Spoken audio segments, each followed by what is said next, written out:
Damián, siempre digo lo mismo al empezar los capítulos, que me repito con la presentación, pero es inevitable. O sea, es que no. Pero bueno, no me voy a enrollar, que siempre me enrollo demasiado, ya lo he dicho en la presentación. Un placer máximo y absoluto que estés aquí en el Camino del Entrenador, en el podcast del Camino del Entrenador, capítulo 11. ¿Quién lo iba a decir? Ni yo lo iba a decir, pero bueno, aquí estamos. Y un placer máximo poder contar contigo, sobre todo por lo que hemos hablado antes y hemos hablado estos días. Me encanta que puedas darnos la visión dual, ¿no? De jugador y de entrenador, actual ex entrenador del Watford, segundo entrenador del Watford, pero entrenador y es jugador. Entonces, intentaré poner, si me dan mis conocimientos de editar vídeos, intentaré poner en este capítulo un pequeño vídeo de Xavi Lucas, del capítulo 7, que ¿Sí? hablamos con él, y hablaba de las necesidades del jugador. Entonces, en ese vídeo, bueno, no lo voy a explicar porque voy a intentar ponerlo, voy a comprometerme, voy a intentar ponerlo. Pero aún Bueno, así, déjame agradecerte, Miguel, a ti, ¿vale? El hecho de que me invites. Y al final, mira, en realidad tú y yo hemos compartido poco en el día a día, hemos poquito, en el día a pero día a sí. veces bueno, conectas yo creo que contigo es fácil conectar, también lo pienso, ¿eh? Bueno, Y al final conectas por lo que sea y antes de que sigas, ¿vale? Que hablas de tus habilidades o no, de editar o editar. A mí lo que me gusta de la gente, en concreto de ti, es la gente inquieta, ¿vale? Que si la mente te va, me refiero a mi alrededor, ¿no? Para estimularme a mí, me refiero, ¿eh? O sea, me gusta todo sí, tipo de sí. gente, pero me gusta tener gente a mi alrededor que sea inquieta, que me estimule, que me haga pensar muchas veces, o que esté experimentando algo que luego a mí, ostras, pues me abre un pensamiento distinto. Y en este caso, el hecho de haber hecho 11, pues no me sorprende y seguro que vendrán muchos más. Qué bien, qué bien. Me gusta, me gusta. Mira, al final has hecho casi más la presentación tú que yo. Me gusta. Estoy totalmente de acuerdo contigo. De hecho, el otro día lo hablamos, que somos culos inquietos. Entonces, Sí, podemos ser entrenadores, jugadores, pero además nos gusta hacer más cosas y creo que es importante, nos gusta compartir experiencias, compartir vivencias, opiniones y sobre todo conocimiento, ¿no? Con aquel canal que te montaste de YouTube, que hablamos el otro día, que me sí, parece sí, sí. una barbaridad, o sea, y más cuando me explicas, pues que lo haces prácticamente todo tú y me parece una pasada. Pero Gracias. bueno, nada, que intentaré editarlo, si no, vuelvo a ese fragmento de Xavi Lucas, donde hablaba un poco de las necesidades del jugador. Entonces venía a decir algo así como que todos nos pensamos que es ganar y jugar, pero que por debajo de eso hay unas necesidades reales, que es lo que a mí me gustaría o me interesaría hablar hoy contigo, ¿no? Vale.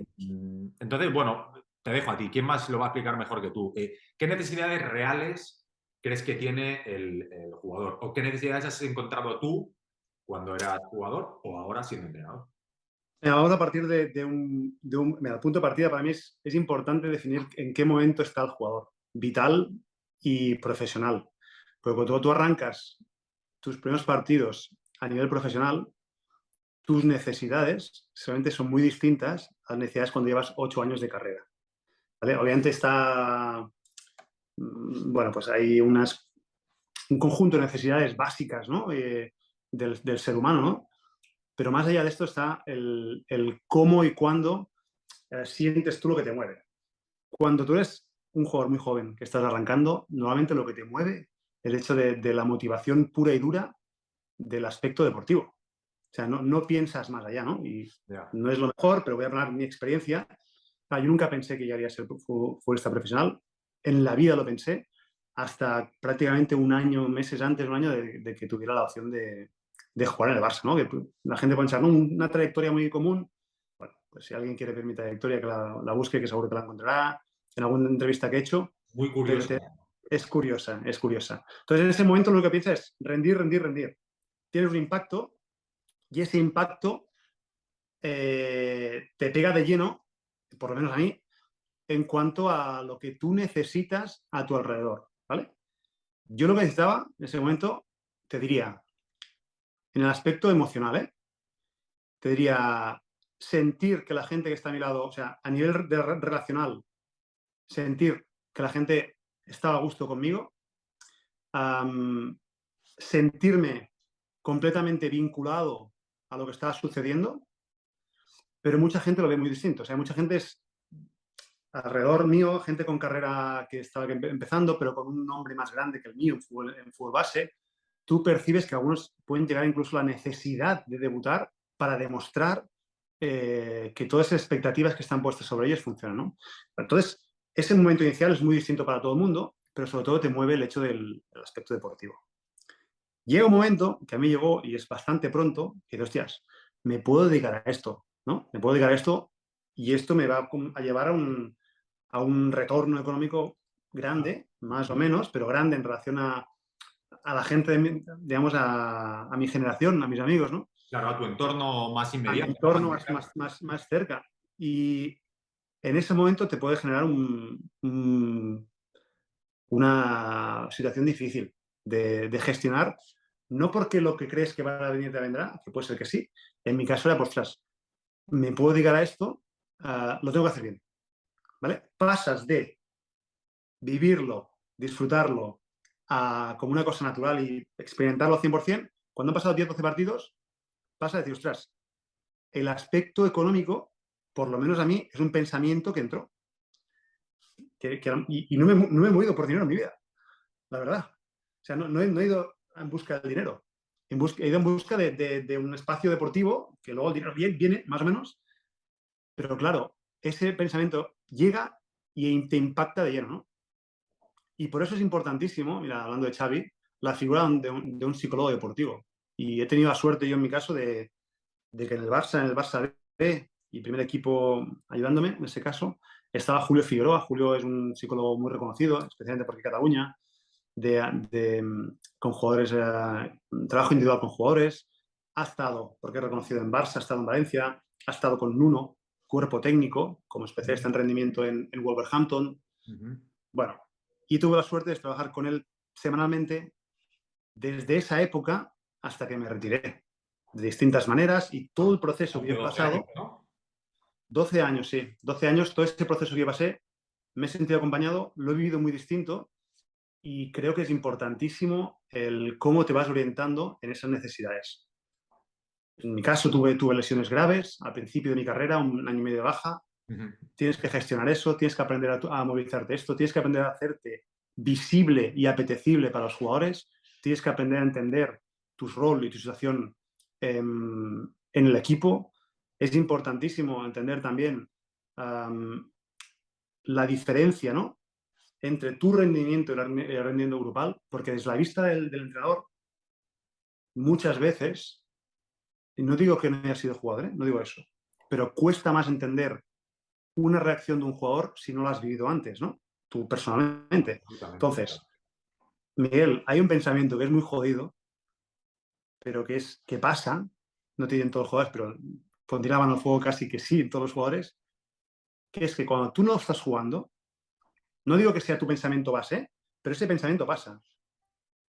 Si el equipo ha jugado mal, casi que no digo que te alegres, pero casi que te viene bien. Si el compañero que ha jugado tú en tu posición no ha jugado bien, o casi que estás medio deseando que no juegue bien. Y ese, de nuevo, no es el pensamiento troncal que te diga, pero ese pensamiento aparece, hostia, ha jugado bien, Supuesto. igual a ti te afecta negativamente porque tu compañero, el que está jugando en tu posición, que es un compañero, no es un rival, pero para jugar, bueno, hay una competencia ahí. Bueno, es Y ese pensamiento, supervivencia, ¿no? Yo creo ahí. O sea, eso yo creo que no voy a decir la palabra ataca, pero sí que conecta con la parte más, la sensación o la necesidad más profunda del jugador, que al final exactamente, es jugar. O sea, jugar, lo has dicho tú antes, sentirse útil, sentirse partícipe, sentir que formas parte de algo, que la gente te arropa. Entonces, claro, si no juegas, yo creo que muchas veces los propios jugadores, indirectamente, esto al final, yo ayer lo hablaba con un compañero, esto es como un grupo de animales que tienen que sobrevivir, ¿no? Entonces, si hay una persona que no está ayudando a nuestra supervivencia, se cree o se tiende de verdad a apartarlo mínimamente del grupo, porque no está sirviendo a que nosotros vayamos a límites máximos, ¿no? pues mira, sí, sí, sí. Y ahí está un Me poco, da no sé si miedo viste eso. hace unos días una rueda de prensa de Dani García, ¿vale? Que venía a decir, pero ya, Dani García con una edad, que debe estar alrededor de los 30 años, ¿Eh? diría, y lo digo así de oye, igual más joven, perdón si me equivoco, pero decía, claro, no estoy jugando, estoy tal, cuando he jugado está bien, pero o sea, odiaría o no me aceptaría a mí mismo que cuando me retire la gente diga de mí que fue un mal suplente. Claro. Es muy interesante y recomiendo a la gente que está escuchando que lo vaya a buscar. Y ahí está esa madurez en un momento dado de tu carrera, cómo lo vives, ¿no? Cuando eres joven igual tiendes más a mirarte a ti mismo y no digo a criticar ni buscar excusas, pero tiendes a mirar lo tuyo. Cuando es más maduro y tienes más experiencia a la espalda, lo ves de otra manera, ¿no? Entonces tus necesidades solamente las necesidades son las mismas, pero cómo las afrontas son distintas. Y para mí, Miguel, no para romper, sino la importancia del entrenador y de la gente con ascendencia en el vestuario, pero especialmente del entrenador y cuerpo técnico, en cómo estás con la gente que no juega, que es un tópico, pero es real. Es real. ¿Cómo estás a su lado con la persona que está viviendo parcialmente ese sentimiento que te he dicho y lo puede llevar a decir, va, bien, ok, pues mi manera de trabajar es currando y ya está, lo viste bien. Pero hay gente que se convierte tóxica y los que no están jugando se acaban juntando y eso es que eso pasa en cada vestuario, es bestial, es bestial. Porque tú dices, lo identificas rapidísimo. Esos 3, 4, 5 jugadores que cuando no juegan se juntan Se y se convierten en convierten. oscuros, ¿eh? Se hacen oscuros. O sea, Pero luego, igual, cuando juegan, son los que tiran del carro. sí, Ojo, sí, sí, totalmente, totalmente, totalmente. es importante. Por tanto, yo creo que es clave la intervención del entrenador y no una intervención directa en un momento en que tú estás viendo algo que tal, sino mejor, imagínate que has ganado 3-0 o lo que sea, o 2-0, da igual. Ha entrado gente de banquillo y a lo mejor ha entrado 3 minutos. Y ha estado gente que ha estado calentando y no las has sacado y se te sienta y tal y ves lo último que está empujando. Pues a lo mejor tu charla post partido, que por cierto en España hay muy pocas charlas por partido, Sí, no hay cultura. justo después del partido, no Yo no lo hago, existen, por ejemplo. y aquí en Inglaterra es obligatoria, ¿vale? Con lo cual, ¿Sí? culturalmente, sí. Y claro, he visto situaciones comprometidas, pero he visto entrenadores que lo saben gestionar muy bien, porque llegan hasta donde llegan y empieza a sanar o empiezas me parece bien porque la intervención es antes, siempre que la intervención sea buena.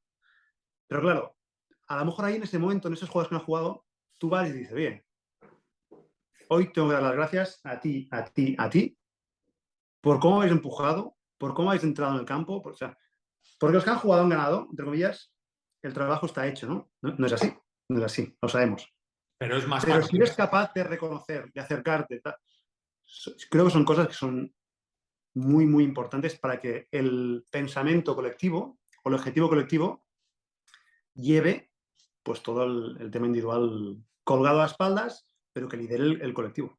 Mira, ahora que dices eso, el otro lo hablaba con Secho. No sé si nos escuchará, pero le mando un saludo de aquí, que estuvo de segundo de Rubén de la Barrera allí en el Depor y estuve con él tomando Sí, campo y hablamos, le comenté algo que le resonó y creo que viene bastante a cuento. Hace 4 o 5 años, junto con Jofre, nos juntamos un día a desayunar o a merendar, no sé qué era, con Torres Gómez, es jugador del Valladolid, y en ese momento estaba entrenando, si no recuerdo mal, a lo mejor me equivoco, siento si meto la pata, pero yo creo que era el Villarreal C. A lo mejor meto la pata. ¿vale? Nos habló de un concepto que a mí se me quedó súper grabado, que hablaba de, que soy Manoli Barrondo, también incide en ello, que el nivel de tu equipo es el nivel de los jugadores que menos juegan y de su nivel emocional, ¿no?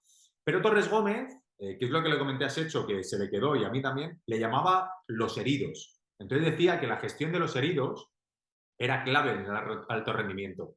Porque Me si gusta. sabes gestionar, claro, si sabes gestionar esos heridos, eh, el resto es mucho más fácil. O sea, al final, yo obviamente como entrenador también lo he vivido y muchas veces lo he sabido llevar bien y otras no tan bien. Pero sí que es verdad que esos heridos, también es verdad que depende mucho de la madurez de esos heridos y depende de la madurez, tú te tienes que acercar a ellos de una manera o acercar de otra, que vuelvo a enlazar otra vez con el capítulo 7 de Xavi Lucas, que hablamos de la exigencia, ¿no? Que al final la exigencia tiene que existir, pero para llegar a exigir, pues a una persona tiene que llegar de una manera, a otra de otra, y si encima no está jugando y forma parte de esos heridos, pues posiblemente tengas que hacerlo de una manera diferente. Tú hablas post partido, puede ser prepartido, puede ser durante la semana, en público, en privado, etcétera, etcétera. Pero el concepto de los heridos de Torres de Torres Gómez, siempre se me quedó ahí y siempre intento yo, por lo menos como entrenador, tenerlo en cuenta, que como bien sabes, es complicado. Pues mira, me gusta muchísimo. Supongo que a ellos, no sé, ahí depende de la manera del entrenador de relacionarse con el grupo, cómo puedes incluso usar, no sé, esta palabra para ser empático con ellos, ¿no? Con sus sentimientos, no lo sé. Sí, Pero, por ejemplo, otra de las gestiones, otra de las maneras que yo he visto en mi carrera como jugador y también como entrenador, el día postpartido, ¿no? Muchas veces pasa el día postpartido, pues presidente o director deportivo llama al entrenador a revisar, a esto, a lo otro, tal. El entrenador tiende a charlar con los jugadores que han jugado, a estar más cerca de lo que está haciendo la recuperación o sí. como quieras llamarlo, y en ocasiones, y pasa más a menudo, hablo del entorno que he estado, en Premier League, en Championship y en la Liga, que ese entrenador a veces no sale o sale tarde en el entrenamiento postpartido. Y el jugador, hay quien se lo toma fatal. Entonces, ese día para mí tiene que ser sagrado.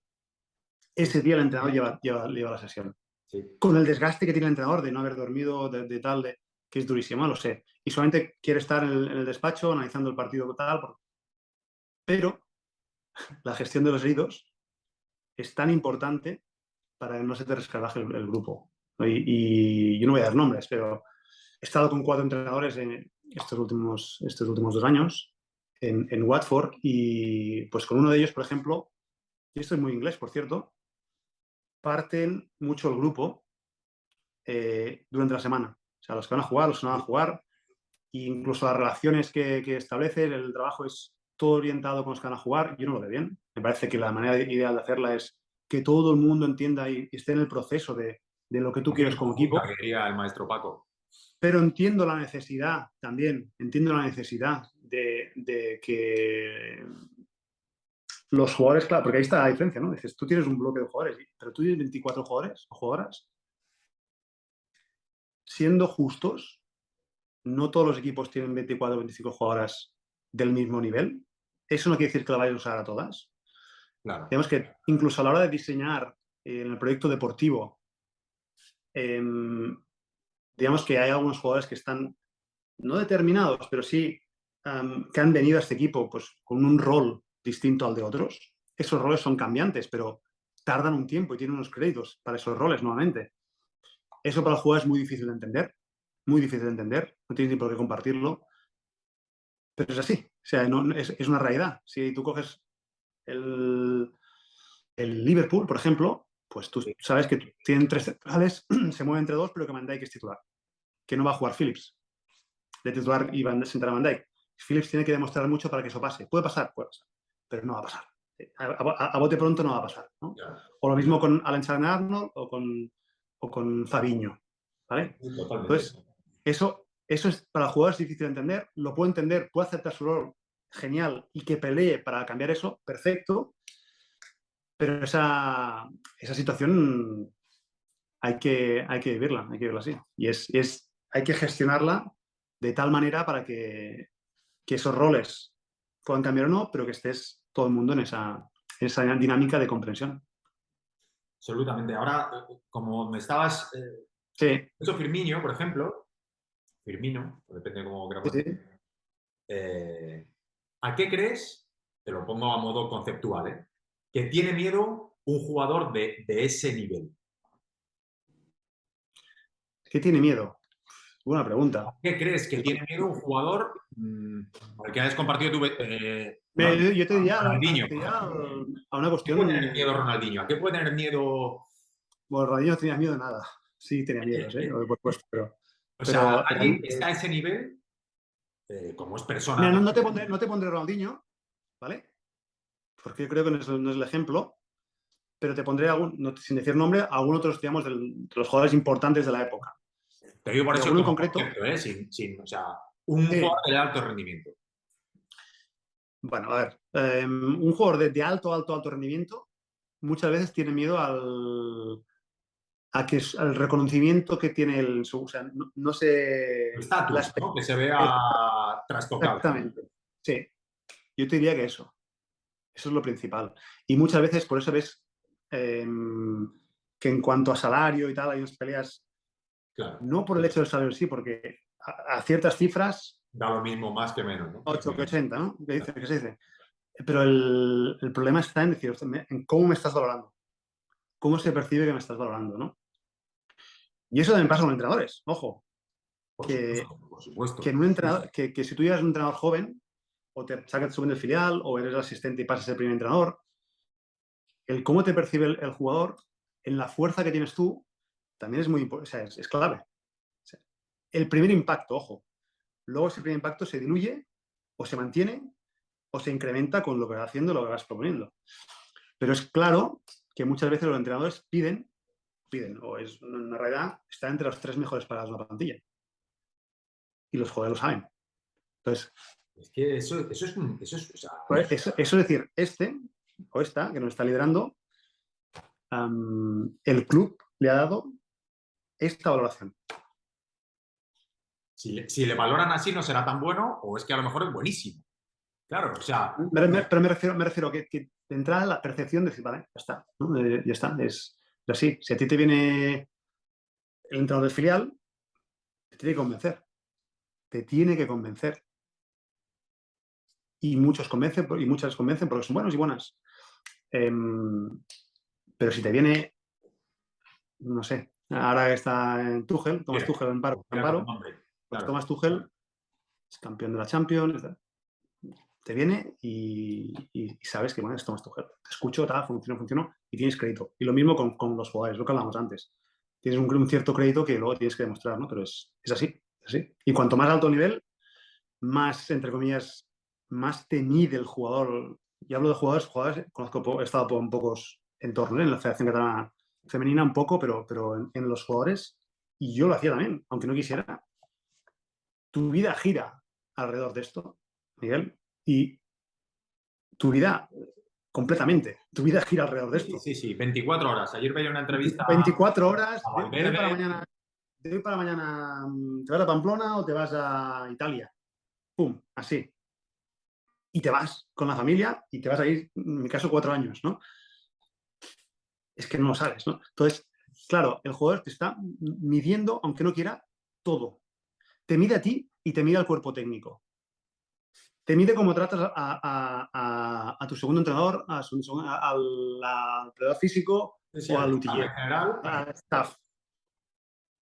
Si tú eres un entrenador muy intervencionista a nivel táctico y no están de acuerdo, te lo cuestionan, tienes que tener esos recursos tienes que esa profundidad. Entonces, también está el conocerte tú. En hasta dónde entro, cómo entro, tal, cómo abro el abanico a lo que ellos pueden aportar o ellas pueden aportar, que es siempre interesante, pero ojo también, ojo también, porque puede llegar a cuestionarte tanto a ti que tú transmitas dudas y a veces, ojo, también lo digo, o sea, a veces es mejor decir, vale, no me meto hasta aquí porque no lo tengo claro, pero el mensaje global lo tengo fuerte, lo tengo contundente, tiro por aquí y ya descubriré exactamente cómo me invento una presión, si Sí, están sí. con tres y los carleros van bajos, como vale, sí, te vas orientando, tienes que saberlo, porque tienes que formar de tu trabajo, pero especialmente con jugadores veteranos e inteligentes, suelen ser muy exigentes para el entrenador, pese a que estén súper comprometidos. Hay que saber lidiar bien con Sí, ellos. claro, parece que sabes tú el hilo y realmente no lo sabes, pero una pregunta que tenía preparada para ti es, ¿qué actitudes y aptitudes, con C y con P respectivamente, pide un jugador a un entrenador? Si tuvieras que hacer un top 3, ¿qué crees que piden? O sea, cuando llegan dicen, y lo dices tú, también inconscientemente, este no tiene ni idea de táctica, por ejemplo, o qué buena gestión del vestuario, o que al final lo que hablamos también en su día que nos comentaba Paco Gémez, que ya lo comenté en otro capítulo, ¿no? Que te huelen. Lo hablé con Bruno, es verdad. Que te huelen. Entonces, tú cuando entras, esos 7 primeros segundos, que lo hablábamos en la formación de Actúa, esos 7 primeros segundos son claves, ¿no? Entonces, para que un jugador diga, este es el mejor entrenador que he tenido en mi vida, o de los mejores, ¿qué crees que piden? ¿Qué crees que necesita un jugador para que un entrenador pase a formar parte de su su vida, ¿no? Es decir, Sí. este tío aprendí, con este tío me encontré bien. Pues mira, esto es interesante porque al final todos tienden a lo mismo, los jugadores. Y de hecho, mira, esto lo puedo decir con Rope Edwards, que ha sido el entrenador último que he Sí. estado. Salimos hace 2 semanas de Watford. Rob, una de las cosas que hizo al principio fue juntarse individualmente con cada. O sea, el primer día de pretemporada tengo 7, o sea, en 2 días hablo con todos. ¿Qué quieres de mí? O sea, ¿qué pides de mí para sacarte lo mejor de ti, ¿no? Preguntaba él al jugador, ¿eh? Sí. ¿Qué pides de mí para sacarte lo mejor de ti? Maravilloso. Tal, tal, tal, tal, tal. Luego, es lo que decía antes, ojo también, porque si tienes que tener muy claro tu manera de relacionarte con el jugador o la jugadora. Sí, sí, por supuesto. No, es que si te Porque pasas, antes de seguir, pues cierro un poco la respuesta a los jugadores, ¿eh? Que ya las sabía de antemano, las sabíamos de antemano, por cierto. Ellos quieren que sea exigente, cerca, que se pueda hablar, ¿vale? Principalmente estas dos. Luego, ser justo. Bueno, lo de justo, la vara de medir, o sea, no es objetiva, no es nunca objetiva, es completamente abierta. Entonces, esa es difícil, pero exigente y que se pueda hablar con el entrenador. ¿Vale? Y ahora pasamos a la siguiente, que sería, bueno, ¿cómo te relacionas tú con los jugadores y las jugadoras?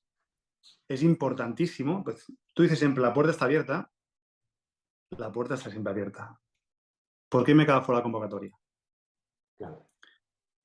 Mister, que no nos gusta la comida. Mister, que Ya me has ta. quitado a falta de 10, ¿no? ¿Qué tengo que hacer para mejorar? Y es como, bueno, es que hay 22. Sí, pero la puerta siempre abierta, tienes que, para mí, sí, pero tienes que ajustar bien en cuáles son las competencias del entrenador. En cada club son distintas. En clubes, en el club en el que he estado yo, hay competencias que están por encima del entrenador, ¿no? Muchas veces, digamos que incluso programación de semanas, temas que están, bueno, pues es que me salen palabras en inglés, tío. Bueno, Que estamos acordadas, ¿no? sí, Entrenador-club, ¿sí? Y bueno, y al final o el hecho del tema nutricional. Si tenemos aquí un proyecto como un Watford Udinese, mismos propietarios y tal, bueno, pues a lo mejor ese proyecto, independientemente del entrenador que esté, se mantiene, ¿no? O sea, hay una idea detrás de ello, ¿no? claro. Y eso es importante, entender las puertas abiertas, pero ¿para qué? ¿Me explico? O sea, a Sí, sí. nivel táctico, a nivel de juego, a nivel de gestión, casi. Volvemos a la madurez del jugador y la jugadora. Sí, Habrá jugadores que digan, sentido común, tiene sentido, voy a ir a hablar con él para depende de qué cosas, y habrá gente, pero al final es como todo, ¿no? Este capítulo también, ¿por qué va? Porque hay que saber que un jugador y una jugadora, obviamente, son personas como tú, como yo y como el que está jugando al tenis aquí abajo y tienen las mismas necesidades. Entonces, y también... la vida, el jugador y el jugador ha cambiado mucho ahora, el perfil de la gente ha cambiado en relación a cuando yo era joven. Ujú. Yo no he ido en mi vida a hablar con un entrenador. Sí, ahora a mí Mira, me parece, no, a mí no me he ido en mi parece vida, no he ido en mi vida el porque bien y el mal, pero me parece bien, me parece correcto que se pueda a ir. mí, no, a mí me parece bien y Sí, sí, sí, necesario. sí, te entiendo. Pero digo, yo tuve la suerte de saber gestionarme bien y nuevamente vienen ellos a hablar conmigo. Ajá. Por la relación que yo establecía con ellos, ¿vale? Venían ellos a hablar conmigo. Pero ahora mismo, muchos jugadores, la inmediatez los puede. Es lo que yo percibo, ¿eh? Ya. Sí, sí, Es sí, bestial. totalmente. La inmediatez que se da en la sociedad en general, por eso digo que Sí, sí. sabes que todo repercute en todo. Sí, bueno, y lo típico que estás en el filial y ya quieres subir al primer equipo y si no te vas a otro club, es un poco lo mismo, o sea, lo quieren todo y ya, y es normal. Yo lo entiendo, porque es que al final todo lo tenemos ya. Entonces, todo, o sea, todo lo que pasa en tu vida lo llevas, pues en este caso al fútbol, si eres jugador o entrenador, todo lo queremos ya, efectivamente. Entonces, ¿cómo lo puedes conseguir? Pues hablando con el míster, que es el que manda. Sí. Y si vas a hablar con el mister, tienes que esperar que igual no te contesta Hombre, por lo que supuesto. quieres. Claro, claro, claro, claro. Entonces, ahí como entrenador tienes que ser listo, como jugador tienes que ser listo. Tú vas a preguntar lo que has dicho, al final, en qué puedo mejorar, tal, tal, tal. Entonces, tú estás comprometiendo al entrenador y al cuerpo técnico en que te den vídeos individuales, ¿eh? O que te digan 2, 3 cosas, vale, pum, las coges y dices, vale, yo voy a esto. Yo voy a esto. Tú me has dicho esto, estoy con esto. Pero ojo que igual te está diciendo que tu competencia es mejor que tú. Ya, Te puede hundir. Yo creo que es una mala gestión de entrenador, ¿eh? Pero eso pasa. Eso ha pasado. Con lo cual, ahí es importante lo que decías antes, ¿eh? El decir, ostras, ¿cómo manejo esto? Y yo, por ejemplo, a mí me ha pasado como en tercera división, ¿eh? Tenía un jugador que venía de una lesión, que era un jugador que está en categoría más alta y tal, iba muy bien en el Figueras. Y yo me acuerdo de una charla de decir, estoy deseando, o sea, él no, ni jugaba, estoy deseando ponerte, me muero por ponerte, pero no te veo, no te veo todavía. La tendrás, te la voy a dar. El objetivo del equipo está aquí, tu objetivo está común y la tendrás. Te lo prometo, la tendrás. Y al final, en un contexto no profesional, que es completamente distinto, Miguel, no tiene nada que ver, no es homologable, para nada, pero lo tienes a tu lado, al jugador, aun diciéndole que el que está mejor que tú. El que está mejor que tú. Y, por ejemplo, una de las reflexiones que hacía yo con un jugador que teníamos aquí, que sigue estando, y ya no estoy, un jugador veterano, es un buen futbolista, pero sus Tony, piernas ya no van. espera un momentito. Queda 1 minuto y medio, ¿Sí? corto, y te mando otro link y seguimos. Quédate con la Venga, anécdota, porque se va a cortar a mitad y me va a joder más que si te aviso. Vale, cortamos y te envío otro link. Acuérdate venga. que no se te olvide, ¿eh? Sí, sí, sí. A ver.